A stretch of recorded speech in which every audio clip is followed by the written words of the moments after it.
দর্শক, গতকাল কলকাতায় মুখ্য নির্বাচনী আধিকারিকের দপ্তরে অল পার্টি মিটিং হয়েছে। তো জানেন আপনারা যে এসআইআর ঘোষণা হয়েছে, আগের দিনেই নির্ঘণ্ট ঘোষণা করেছেন মুখ্য নির্বাচন কমিশনার গণেশ কুমার। তো তারপরে কি হবে না হবে, যেসব পলিটিক্যাল পার্টি আছে তাদেরকে একটু বুঝিয়ে দেওয়া বা তাদেরও কিছু বক্তব্য থাকলে সেটা জানা।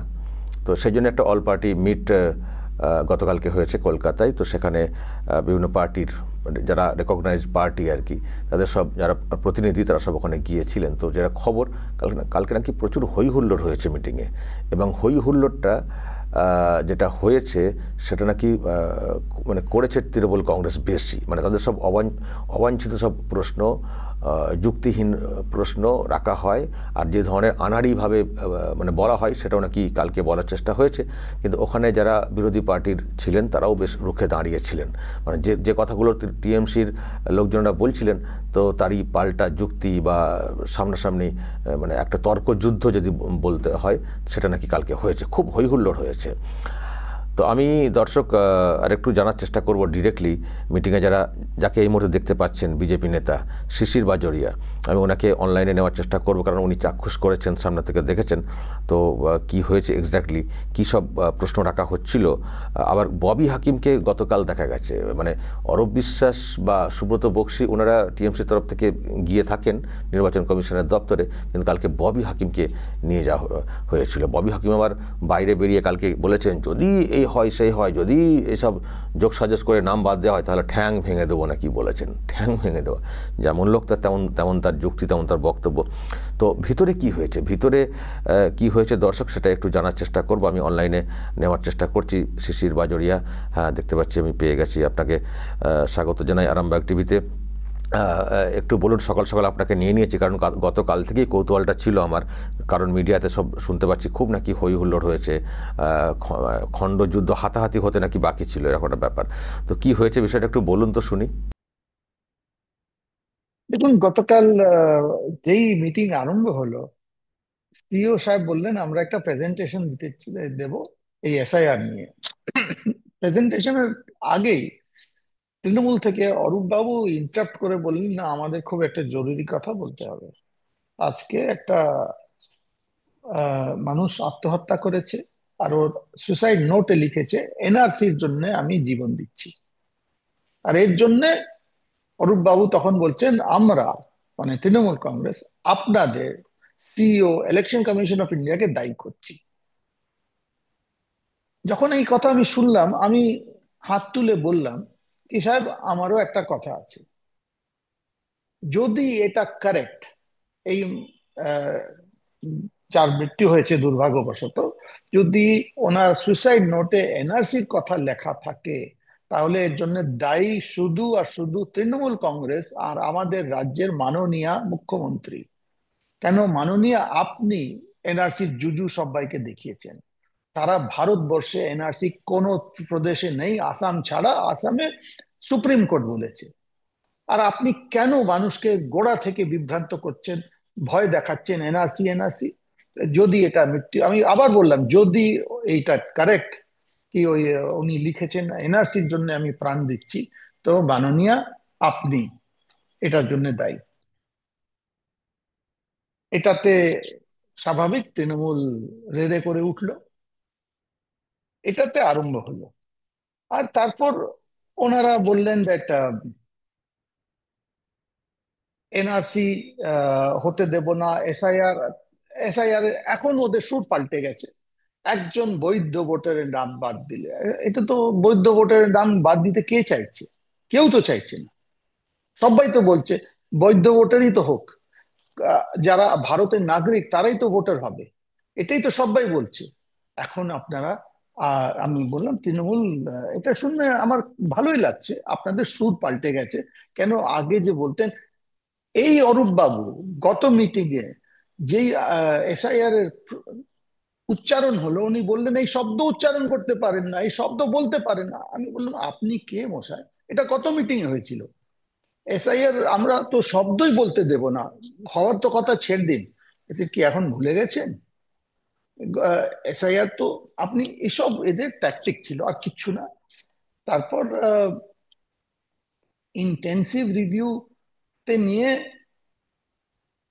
কংগ্রেসের প্রতিনিধি, যেটা আমার খুব অবাক লাগলো, বলছেন আমাদের কোনো এসআইআর এর সংবিধানে কোনো আপনার রুলে কোনো জায়গা নেই। এর আগে কোনো দিন এসআইআর হয়নি তো? আগে তো ইলেকশন কমিশনার সাহেব তো বলেছেন 8 বার হয়েছে। না, ওটা এসআইআর হয়নি, ওটা স্পেশাল রিভিশন হয়েছে। স্পেশাল ইন্টেন্সিভ রিভিশন ওর নাম ছিল না, ওর নাম ছিল স্পেশাল রিভিশন ইন্টেন্সিভ। এসে বাবু, অত তো ইংরেজি আমি পড়িনি। এসআইআর আর এসআরআই এর মধ্যে উনি উনি আধ ঘন্টা উনি টাইম নষ্ট করলেন, দ্যাট এটা হয়নি ওটা হয়নি বলে। অ্যাকচুয়ালি যেটা পরিষ্কার দেখা গেল গতকাল, তৃণমূলের বি টিম হয়ে ব্যাটিং এ নামলেন কংগ্রেস আর সিপিএম। পরিষ্কার ভাষায় এদের কোনো এসআইআর নিয়ে প্রশ্ন ছিল না। অবাক লাগলো সুজন বাবু, যে প্রথম, আমি তো ওনাকে আগে দেখিনি ইলেকশন কমিশনের কোনো মিটিং এ, উনি ওনার বুথের ভোটার লিস্ট নিয়ে কি দেখুন এই ভুল এই ভুল এই ভুল। আরে বাবা, আজকে এসআইআর এর ইলেকশন কমিশনকে বোঝাতে তো দিন কি হবে না হবে। ওদের ওই দিকে কোনো ইন্টারেস্ট ছিল না, ওদের ইন্টারেস্ট ছিল পুরোপুরি এই মিটিংটা মানে একেবারে লেজে গোবরে করে দেওয়া। সেটাই ওনারা করলেন। তারপর আমরা একটা বললাম, হ্যাঁ, কোনো একটা দল থেকে বলা হলো, ওই হুল্লোড়ে বোঝা যাচ্ছিল না কে কি বলছে। মিনিটস তো কেউ লিখছে, এখন তো আমরাও বুঝতে পারছি না কে কি কথা বলছে। তো আমি বললাম সাহেব, সিও সাহেব, একটা কথা আপনাকে বলে দিই, আজকে যেসব কথা হচ্ছে, ভারতীয় জনতা পার্টি একটা আলাদা করে আপনার কাছে নোট পাঠাবে, যেটা আজকে আমাদের কথার বক্তব্য, যাতে এটা রেকর্ডে থাকে। না হলে তো কেউ বুঝতে পারবে না। তো তখন অন্য পার্টিরাও বললো আমরাও পাঠাবো। খুব ভালো কথা। তো এটা আমরা এখন পাঠিয়ে দিচ্ছি এটা। আরেকটা জিনিস আবার এসআইআর নিয়ে, কি এসআইআর নিয়ে 2002-এ কেন, অন্য বছরে কেন না? ভাই, সিটিজেনশিপ অ্যাক্ট যদি দেখেন 1987-এ যার জন্ম হয়েছে, তার আগে তো অটোমেটিক সিটিজেন। 87-এর উপর 18 বছর যোগ করে দিন, আপনি উত্তর পেয়ে যাচ্ছেন। মানে আপনি যদি এটাও না করেন, আরে এইসব জিনিস তো মুখ্য কমিশনার সিইসি ওনার প্রেস কনফারেন্সে পুরো বুঝিয়ে বলেছেন এটা কেন হচ্ছে, কিন্তু ওটা নিয়ে আর্গুমেন্ট। তো কোনো একটা জায়গায় তো বেশ হবে। হ্যাঁ, সব থেকে অবাক আরেকটা হলো, এটা একটু মজা হলো, গোড়াতে অরূপ বাবু বললেন বিএলএ টুর নিরাপত্তার জন্য আপনারা কি করছেন? আচ্ছা অরূপ বাবু, এটা তো বিজেপির পয়েন্ট। আমরা লিফটে একসঙ্গে উঠলাম, আমার পকেটে কাগজ কি আপনি পকেট মেরে দিলেন? আপনি আমার পয়েন্ট পড়ছেন? এটা তো যেমন একবার ইউএনএ হয়েছিল, একটা দেশের বিদেশ মন্ত্রী অন্য দেশের বিদেশ মন্ত্রী স্পিচ পড়তে আরম্ভ করলেন। এটা কি আপনি, আপনার কোন বিএলএ টুকে কোন হুমকি দিচ্ছে? আমরা যেসব নাম দিয়েছি সেসব নাম তো প্রকাশ্যে চলে এসেছে। বাড়ি বাড়ি গিয়ে হুমকি চমকি আরম্ভ হয়েছে, পুলিশ বাড়িতে পৌঁছতে আরম্ভ হয়েছে। আমি বললাম সিও সাহেব, বিএলএ টুর নিরাপত্তা এখন দরকার। কেন, এখানে তো বিএলএ 2 কে এরা নাপতে দেবে না। আর বিএলএ 2 যদি পলিটিক্যাল পার্টি, বিএলএ 2 যদি না যায় বিএলওর সঙ্গে, তাহলে বিএলও যাই করবে তাই হবে। এটা কিন্তু মানে আমি বললাম অরূপ বাবু, তার মানে আপনারা যেটা করছেন সেটা সৎ কি বেরিয়ে গেছে আপনার মুখ থেকে? না দেখুন, এখন হয়তো এটাও হতে পারে যে মানে বলা হচ্ছে, হুঁশিয়ারি টাইপের দেওয়া হচ্ছে যে হবে, ব্যবস্থা হবে, আমরা তো যা হামলা করার করব, সুতরাং নিরাপত্তা দায়িত্ব আপনার। হয়তো এটা হুঁশিয়ারিও হতে পারে। এটা ওদের কৌশল। তো আমি আমি যেটা জানতে চাই শিশিরবাবু, সব বুঝলাম এই সব হয়েছে, তর্ক বিতর্ক হয়েছে, তো কমিশনের যিনি আছেন এখানে তাকে দেখে কি মানে বুঝলেন, তিনি কি খুব রিজিড এসআইআরকে পুরোপুরি সম্পন্ন করার জন্য? দেখুন, যতটুকু বুঝতে পারছি সিইও খুব সিরিয়াস, এসআইআর কে সিরিয়াসলি নামাবেন। আর আমি যেটা একটা দেখছি সিইও অফিসে, দেখুন সিইও একা তো না, তো একটা বড় অফিস, ওখানে তো তৃণমূল থেকে পাঠানো, ওদের বেছে বেছে পাঠানো তো অনেক অফিসার আছে। তো এটা বাস্তব কত হবে? আপনাকে একটা ছোট পয়েন্ট বলি, যেটা আমি গতকাল তুলেছিলাম, এটাতেই আপনি প্রশ্নের উত্তর পাবেন। আমি বললাম আমরা আহ, ভুলভাবে বিএলওদের নিযুক্তি 6,000 কমপ্লেন পাঠিয়েছি। এখন অবধি আমরা জানি না আপনারা কি পদক্ষেপ নিয়েছেন, এটা আমাদের জানাচ্ছেন না কেন? 6,000 ভুল বিএলও, বিএলওর নিযুক্তি হয়েছে যারা আমরা প্রমাণ দিয়েছি ছবি দিয়ে সক্রিয় তৃণমূল কর্মী। আমরা এটাও লিখেছি যে ইআরও এটা করছে, শুধু বিএলও কে সরিয়ে দিলে তো হবে না।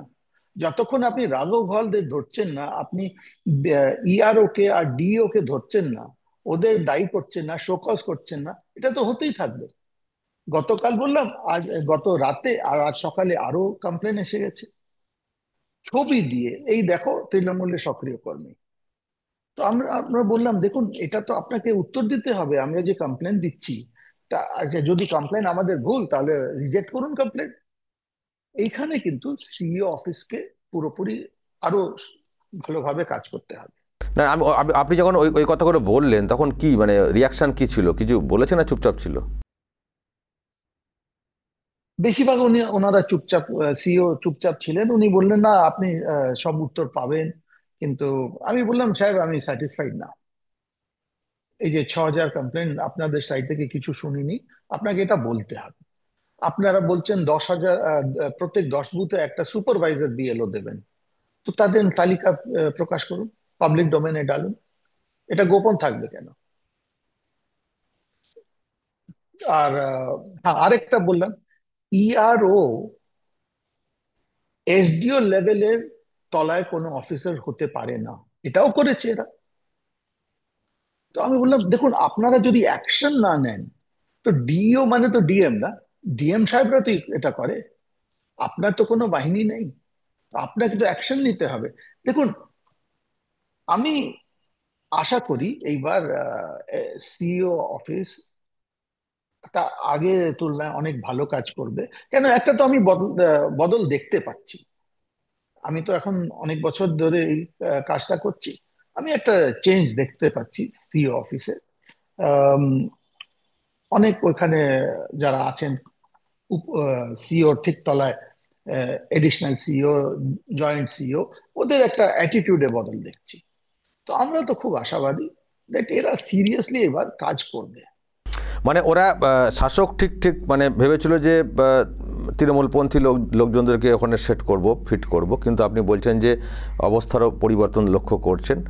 এর আগেও যেভাবে হয়েছে দেখেছেন, কিন্তু এবার দেখছেন অনেকটা পরিবর্তন, আশা করে যে আগের থেকে বেটার কাজ করবে নির্বাচনী আধিকারিক যে দপ্তর এখানে। কিন্তু আপনাদের যে ডিমান্ডগুলো আছে সেগুলো আপনারা বলছেন, তার মধ্যে বিএলও একটা বড় ফ্যাক্টর। কিন্তু এরপরে আবার কি কোনো মিটিং টিটিং ডাকা হয়েছে সামনে কিছু, কবে কি আবার আসতে হবে বলেছে কিছু? দেখুন, এখন তো আমি মানে অল পার্টি মিটিং হিসেবে তো ডাকা হয়নি, কিন্তু এখন আমি বিজেপির কথা বলতে পারি। আজকে তো আমরা গতকাল সব পয়েন্ট পাঠাচ্ছি, এরপর আমরা একবার গিয়ে দেখাও করব। দেখুন, বিজেপি এই এসআইআর এ একেবারে সিরিয়াস। আমরা প্রত্যেক স্টেপে নজর রাখছি। আমাদের আমাদের ইন্টারনাল মিটিং হচ্ছে রেগুলার, আর এটা আমরা পুরোপুরি ফলো আপ করে আমাদের লক্ষ্য একটাই, পশ্চিমবঙ্গে ভোটার তালিকায় একজন অবৈধ ভোটারের নাম না থাকুক, মৃত একেবারে ভোটারদের নাম। একেবারে হ্যাঁ, আপনারা সেই দিকটা খুব রিজিড থাকছেন এবং সাক্ষাৎ করবেন, অল পার্টি মিটিং না হলেও নিজেদের তরফ থেকে বারবার নক করবেন, যেটা আপনি বলছেন। আচ্ছা, আমার শেষ প্রশ্ন আপনাকে শিশিরবাবু, সেটা হচ্ছে যে আপনি তো ইলেকশন কমিশনের ব্যাপারটা দেখছেন, আপনার কি মনে হচ্ছে ঠিকঠাক এসআইআর হলে কত ভোটার বাদ যেতে পারে?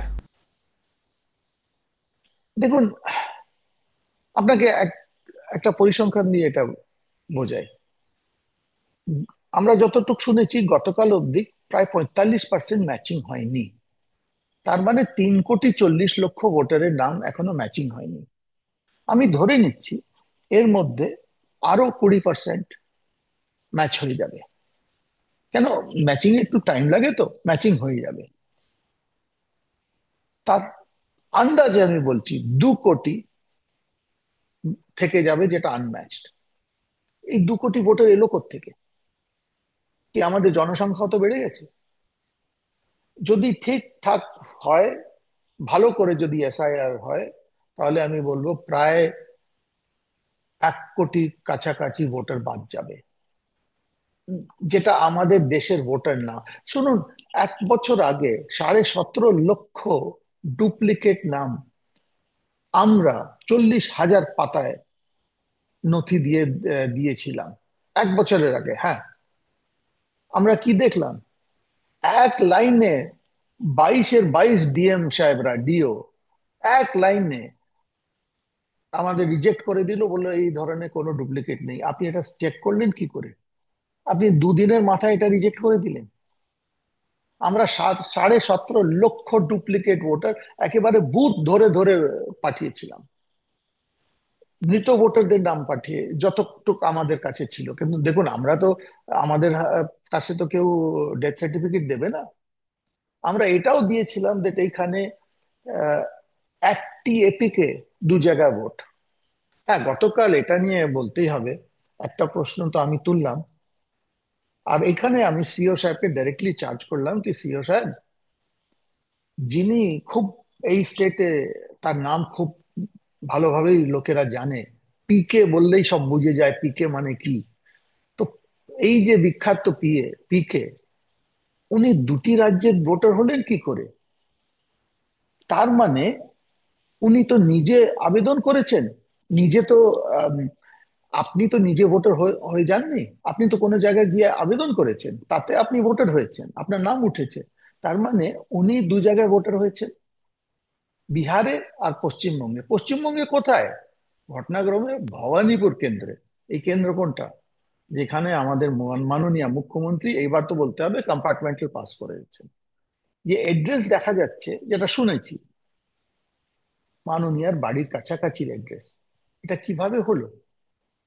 আর এইখানে আমার হিসেবে তো এই ফেমাস পিকে, ইনি তো একটা ক্রিমিনাল ভায়োলেশন করেছেন। আপনি নিজের সইতে একটা ভুল তথ্য দিয়েছেন ইলেকশন কমিশন। ওখানে তো লিখতে হয় you are not a voter in any other constituency. তো এটা কিন্তু বড় জিনিস।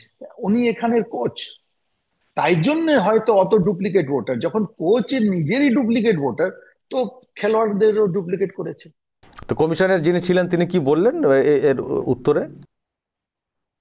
উনি বললেন এটা আমরা দেখছি, আমরা এটা সিও বিহারের সঙ্গে কথা হচ্ছে। ওকে, ওকে, অসংখ্য ধন্যবাদ শিশির বাজোরিয়া। আপনি যে পরিসংখ্যান দিচ্ছেন, কোটি ছাপিয়ে যেতে পারে, মানে বাদের তালিকা যেটা আপনি আন্দাজ করছেন, বা আপনাদের কাছে যে যে তথ্য বা পরিসংখ্যান আছে, এবং যা হয়েছে গতকাল, সেটার সম্পর্কে আপনি বিবরণ দিলেন। ভালো থাকবেন। আপনার সঙ্গে আমি মাঝে মধ্যে যোগাযোগ করব, কারণ যেহেতু আপনি আপনার দলের তরফ থেকে নির্বাচন কমিশনের দিকটা দেখছেন, ফলে আপনার কাছে অনেক তথ্য থাকবে, যেটা আমি আমার দর্শকদেরকে জানাতে পারবো। ভালো থাকবেন। নমস্কার। দর্শক, শুনলেন শিশির বাজোরিয়া, বিজেপি নেতা। উনি তো ইলেকশন কমিশন মানে বিট করছেন বলতে পারি আমাদের সাংবাদিকের ভাষায়। তো তিনি বললেন গতকাল কি হয়েছে বৈঠকে, এবং উনিও যেটা আন্দাজ করছেন যে 1 কোটিরও বেশি, মানে যদি ঠিকঠাক এসআইআর হয়, তাহলে কিন্তু তালিকা থেকে, মানে ভোটার তালিকা থেকে নাম বাদ যেতে পারে। আপনাদের কি মনে হয়? আপনাদের যা মনে হয় দর্শক, অবশ্যই বলবেন কমেন্ট বক্সে, এবং নজর রাখবেন আরামবাগ টিভিতে।